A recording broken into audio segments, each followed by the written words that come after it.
Welcome to part 2 of How to Sleep Again. I'm Tim Tedder, licensed counselor and creator of AffairHealing.com. I know I left you hanging at the end of the first episode when I started asking my guest and sleep specialist, Yana Vriesinga, about those intrusive thoughts that show up when we want to sleep. We've all been there.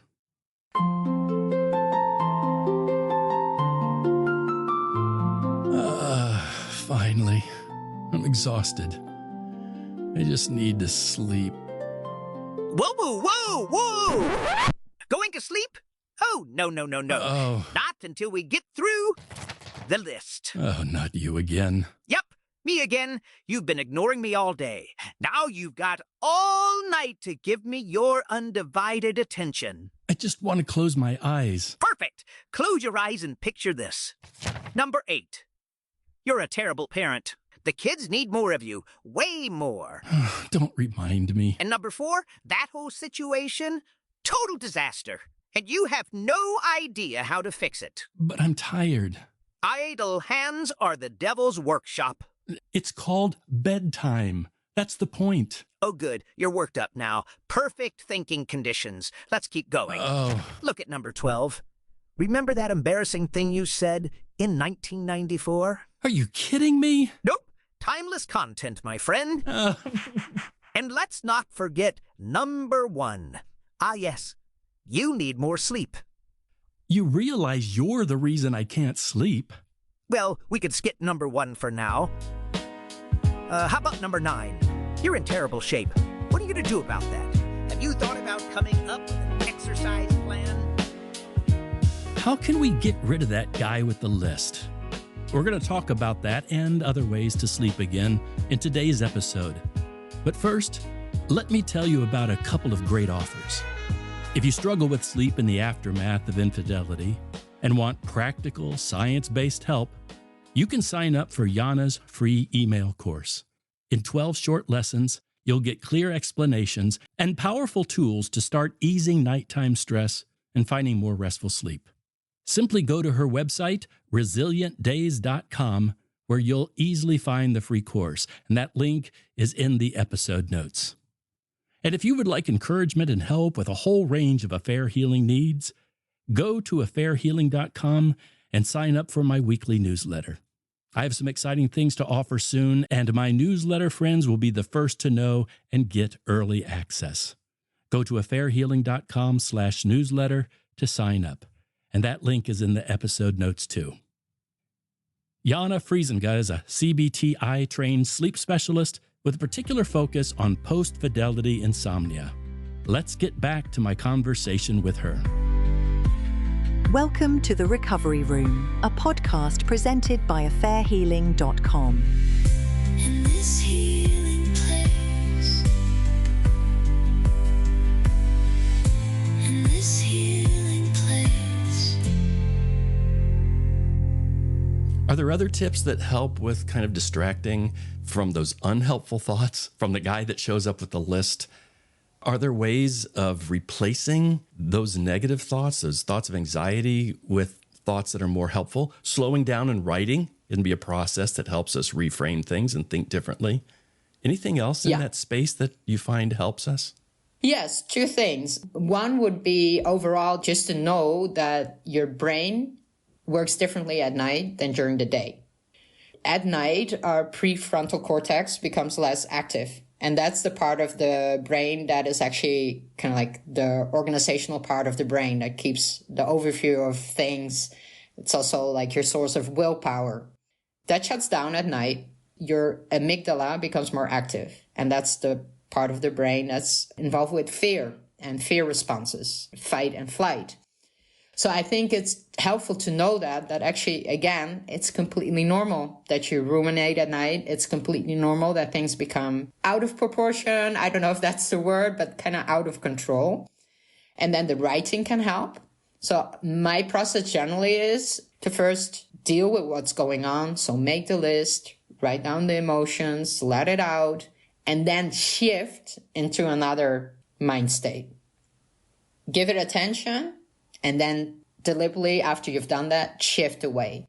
So shifting away, because it could be that you've given it attention, you've journaled, you've written it down, and you still find yourself awake. Because again, your system is such a strong stress response, it is very difficult to calm down. And then I would recommend finding healthy distraction. Now, what is healthy distraction? That can be different for different people. So it's really a matter of experimenting what works for you. And here again, I think the general sleep advice can backfire a bit, because there's a lot of people on the internet being very strict, saying like, you shouldn't go on your phone at night. You shouldn't, like, no screens, not even reading. You should just lay there and wait for sleep to come. But in that situation where you're so activated, waiting for sleep to come can be torture. Yeah, I mean, that guy is standing with the list, and if there's any space for him to show up, he's just, no, I'm still here. Yeah, you're talking about a distraction. It almost feels necessary. What can I turn my attention to? So that if my brain and body wants to sleep, it has permission to do so now. Right. You're dealing with the issues during the day, the practical things you wrote on your list, the emotions you wrote down. The guy is still there. Maybe he's a bit quieter, but he's still there and going, hi, still there. Worries about the future. Where will this go? Then I think it's healthy to look for some distraction. And again, it's very personal, but a few things I would recommend is definitely books can help. So it's definitely a thing I did back then, is to read. And what I've found, and what I've also experienced that other people have, is in that phase when your system is so hyper alert, it's not distracting enough to read some flimsy romance novel or, something you've enjoyed before. It really needs to be something that is indeed distracting enough. And in my case, it was actually reading about how to get through this phase stronger and to come out stronger than before. So I actually ended up reading quite a few books on affair recovery, healthy relationships, also parenting. I read a lot about parenting at that time. It gave me hope. It gave me hope for the future. Like, oh, I can get out of this better. Things can get better.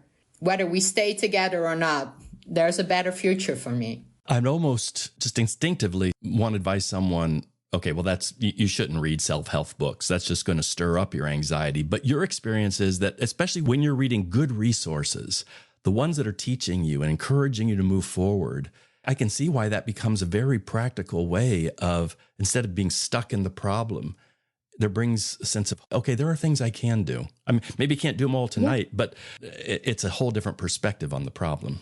Yeah, because a feeling of hope gives calm, and that opens the door to sleep. Whereas if you feel hopeless, that's when you start ruminating. So anything that gives you that sense of hope, I would advise listeners to check out their resources during the day, because some things can be triggering and you don't want to find that out at night. First, check out the resource and then put it on your bedstand. Apart from reading, any other suggestions of ways for people to kind of shift thoughts? Yeah, so something I didn't have back then, because for me it's 10 years ago, but what I find very powerful nowadays, if you can deal with it right, is listening to podcasts. Because again, look for something that gives you hope or lets you zoom out from your own life. After my divorce, I had another phase of sleep issues that actually then my training really helped me deal with. So it was kind of like I got to apply all the techniques I learned. And so I like to listen to things about space and astrophysics. Then I go like, oh, wow, we live in this beautiful big universe. Engaged. Amazing. Your mind is easily engaged with something else. It's distracted from the other stuff. And then I'm distracted from my own ruminations about my own life. Like I actually literally zoom out to like the entire universe. That works for me. For somebody else, it might not work at all. You have to experiment for yourself what works. But there's so many podcasts out there that 100% sure there's something there for you, whether it's around affair recovery, whether it's around a totally different topic, could be something about history. It could be something about biology if that interests you. Just anything that interests you and distracts you enough not to be thinking about the crisis in your life. a lot of people don't know this, but with a lot of podcast players, Spotify definitely has this option. You can put a sleep timer. So you can put on the podcast and then say, shut down automatically after 10 minutes or 20 minutes. And then either by 10 or 20 minutes, you're asleep and it just turns off. And then you avoid being woken up, an hour later or two with the podcast still going. Or maybe you're not asleep and then you just put it for another 10 to 20 minutes. But in my experience, like after a few rounds, I'm gone. I'll just add to the podcast idea that I've sometimes found helpful. There are actually some podcasts out there that read or tell stories. They'll read a chapter from a book and they'll just do it in kind of a very subdued voice and subdued way. And it's not a real highly engaging, dramatic story. It's just this peaceful, calm, sometimes fictional story. And I just find I like stories. I like telling stories, listening to stories. So that engages my mind enough, but it's not compelling enough for me to, I got to stay awake to hear what happens next. Sometimes that helps me fall asleep. In fact, I'll find one or two of those and add those as links in the episode notes. That's great. The other thing that I've done in the past is, because I like storytelling and I tend to lean towards fictional and fantastical stories, outside of being in bed and trying to get to sleep, I'll start forming the idea of an original story in my head. And I'll think of the character and the beginning of the plot line. And I'll begin to just stir up my thoughts of how would my senses be engaged? What would I smell? What would I feel? What would I be tasting? What would I be hearing and seeing in this opening scene? So I've got it kind of practiced in my brain. And then when I'm lying asleep and the guy shows up with his list, I'm going, wait, just stand over there because I've got something I need to pay attention to. And I'll bring that scene up in my head and then see if I can just start playing out, well, where is that going to go? And imagining that story. And, it doesn't engage me 100% of the time. Sometimes I have to keep coming back to the story. But once I'm there, once I am really, my mind's completely involved in being in that experience, the story doesn't go very far. I barely get very far ever in the story because the brain's going, oh, we can rest now. And they fall asleep. So sometimes that's been helpful to me as well. Yeah, and to dovetail on that, there is actually solid scientific research into a similar strategy, but a bit different, that can also work for people who are maybe less of a mind that comes up with stories, is to actually visualize and think about a common routine you have in the here and now. So not something from the past that could trigger all kinds of thoughts about the past, but it's in the here and now. Like, for example, putting on your shoes, opening the door, and then going outside and walking your dog or walking to the supermarket, if that's a routine. Whatever routine you have. And really, as you said, engage your senses. Like, what am I seeing? What am I hearing? What am I smelling? And the movement apparently also is important, that you visualize something where you're going from A to B. And that's so engaging for the brain that you get distracted from the guy with the list and you slip into sleep. I would say with all of this, keep in mind, if you're in that trauma response phase, it could be that it's not powerful enough. And then I will look for something more powerfully distracting, whatever that might be for you. So would it be an affair recovery book? If you're a religious person, is it maybe reading the Bible and getting hope there? Anything that just gives your mind kind of puts it in a hopeful and calm mode.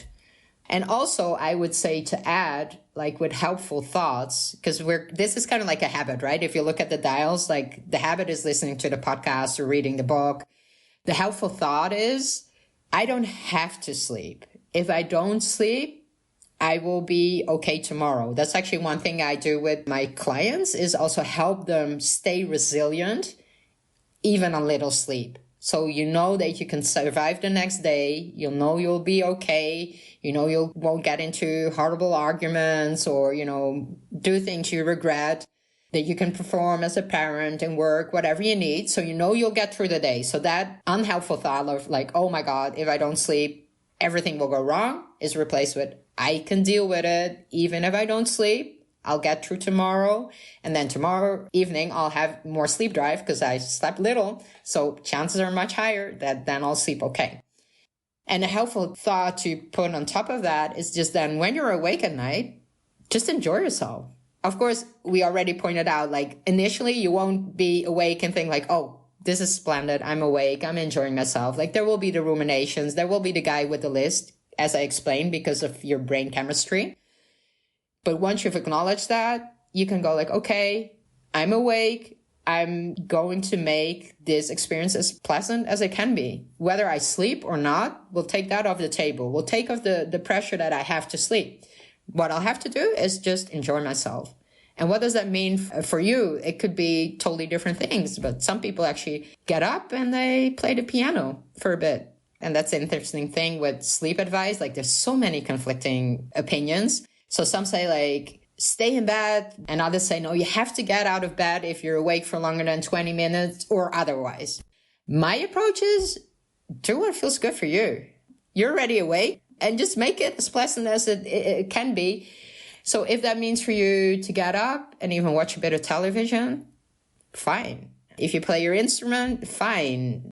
You've described the foundational problem of sleep problems in what you've called a 3P model. You want to talk about that a little bit? Yes, absolutely. That's also a very foundational step to understand sleep problems and all the sleep advice out there. This is a model that has been developed a long time ago by a sleep expert called Spielman. He's no longer alive. The model involved 3 phases of insomnia, all starting with a P. But the words he used were, in my opinion, rather complicated. For example, one is perpetuating factors. I'd stay awake just trying to think about that word, I think. Right. I use still the 3 Ps. I still use the same phases that he described, but I made the words with a P simpler. So I'll first name them and then I'll go into depth for each 3. So the first P is prone, the second is push, and the third is prolong. And this explains how people get into sleep problems and how sometimes without the right help and without taking the right steps, sadly, sleep problems can last for months, years, or even decades.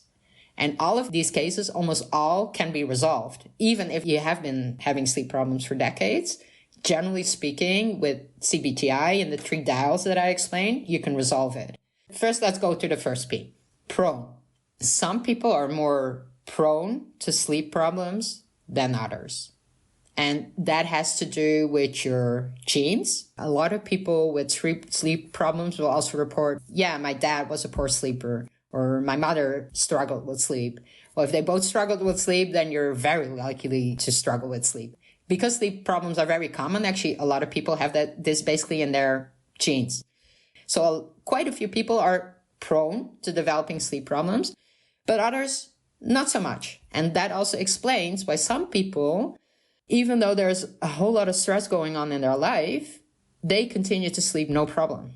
I would say I have mixed genes. So I remember when I was growing up and there were stressful situations, my dad slept through all of it. Like he was awake during the day, but at night he would sleep and he would just be like, he was very good with the guy with the list. He would just be, no, this is not the time for you.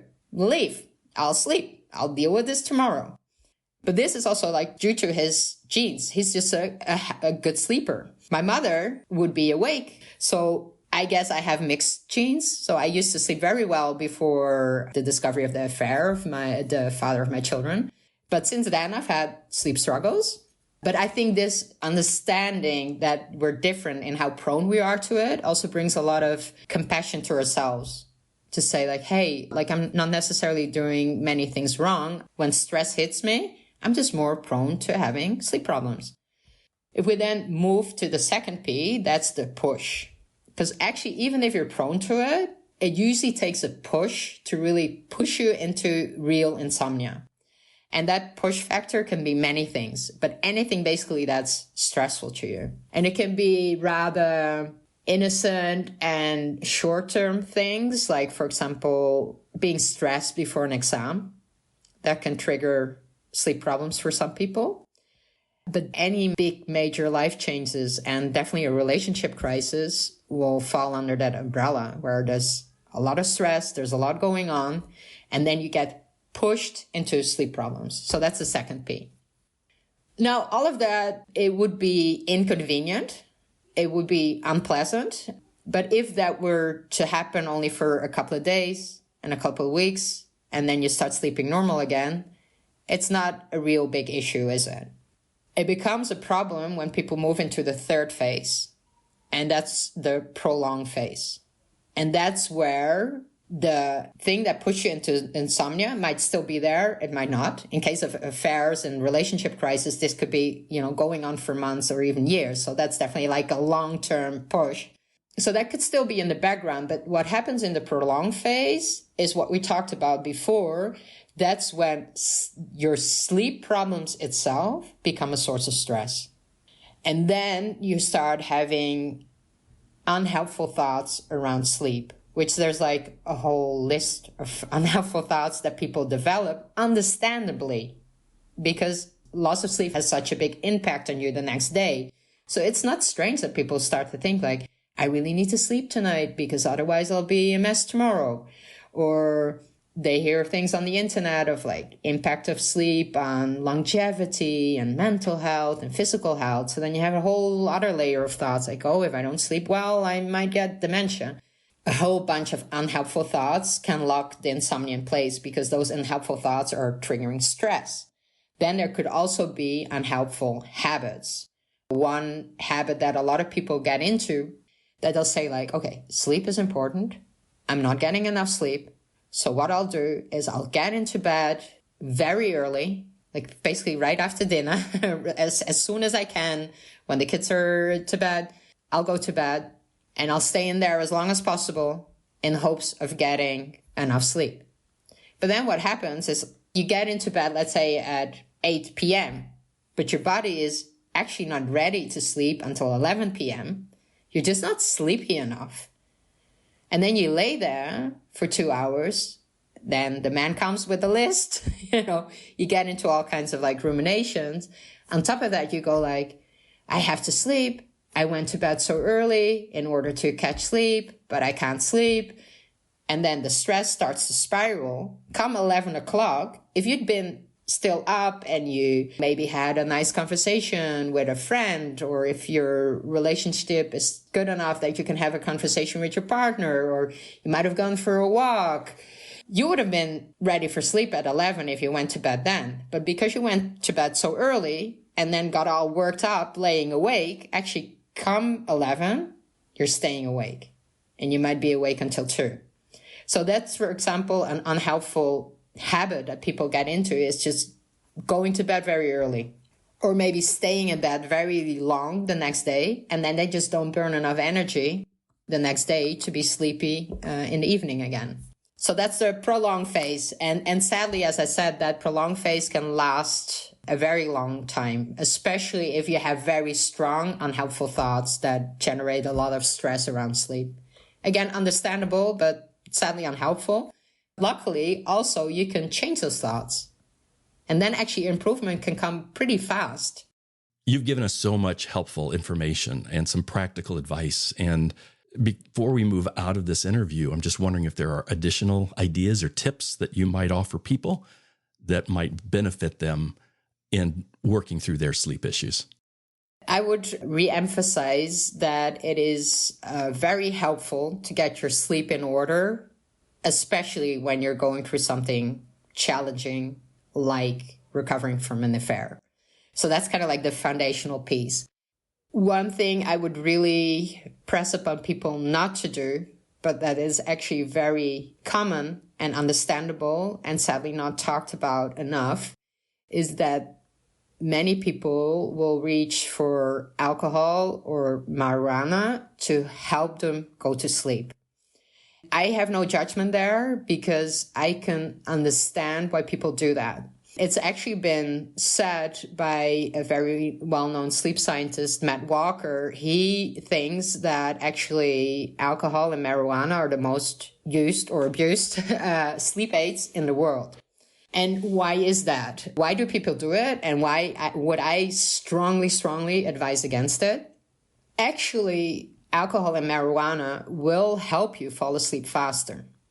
It's not by much, but it will help you go to sleep faster. And if you're in that phase where you're like hyper alert in the evening and you just can't sleep, it's, in my opinion, quite understandable for people to say like, How about a few glasses of wine?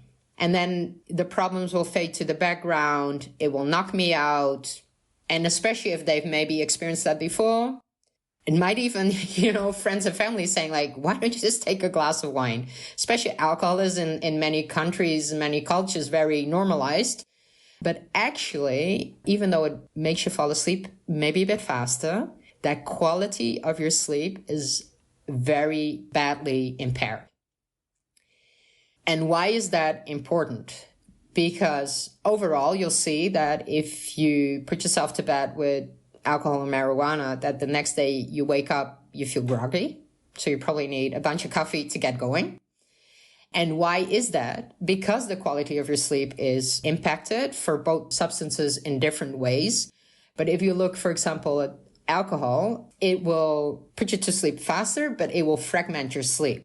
So if you record the sleep, people wake up and they have a lot of awakenings. Actually, it's normal to have a few points of light sleep in your night. That's only normal. And then if you're stressed out, that's exactly the moments when you wake up.